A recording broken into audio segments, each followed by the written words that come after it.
বিসমিল্লাহির রহমানির রহিম। আসসালামু আলাইকুম ওয়া রাহমাতুল্লাহি ওয়া বারাকাতুহু।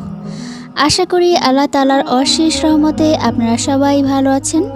আমিও ভালো আছি আলহামদুলিল্লাহ।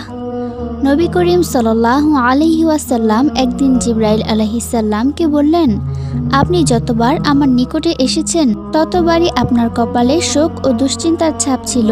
এর কারণ কি? হযরত জিবরাইল আলাইহিস সালাম নবী করিম সাল্লাল্লাহু আলাইহি ওয়াসাল্লামের প্রশ্নের জবাবে বললেন, জাহান্নাম সৃষ্টির পর থেকে আমার ঠোঁটে, চোখে ও মুখে কখনোই হাসি ফোটেনি। নবী করিম সাল্লাল্লাহু আলাইহি ওয়াসাল্লাম জিজ্ঞাসা করলেন, জাহান্নাম কেমন হবে? হযরত জিবরাইল আলাইহিস সালাম বললেন, জাহান্নামের গভীরতা এমন হবে যে এর মুখ থেকে একটি পাথর ফেলে দিলে জাহান্নামের তলদেশে পৌঁছাতে তার 70 বছরের সময় নেবে। বিচারের দিন জাহান্নামকে 70,000 শিকল দ্বারা টেনে আনা হবে, যার প্রত্যেক শিকল 70,000 ফেরেশতা বহন করবেন। জাহান্নামে চাঁদ ও সূর্যকে নিক্ষেপ করা হবে, আর জাহান্নামে তা অবলীলায় হারিয়ে যাবে।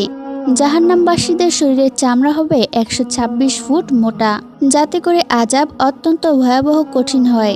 এইখানে বলা বাহুল্য যে জাহান্নামের 1 ফুটের দৈর্ঘ্য কত হবে তা শুধুমাত্র আল্লাহ তাআলাই ভালো জানেন। জাহান্নামীদের শরীরে তিলও থাকবে, যার এক একটি তিল উহুদ পাহাড়ের সমান হবে। প্রতিদিন জাহান্নামের আযাব পূর্বের দিন থেকে আরও তীব্র হবে, আরও কঠিন হয়ে দাঁড়াবে। জাহান্নামের খাদ্য হবে কাঁটাযুক্ত গাছ, আর পানীয় হবে ফুটন্ত গরম পানি, পুজ ও রক্তের মিশ্রণ এবং উত্তপ্ত তেল। এরপরও জাহান্নামবাসীদের পিপাসা এত বেশি হবে যে তারা ওই পানীয়ই পান করতে থাকবে। জাহান্নামের এই ভয়াবহ কঠিন কল্পনাতীত আযাব অনন্তকাল ধরে চলতে থাকবে।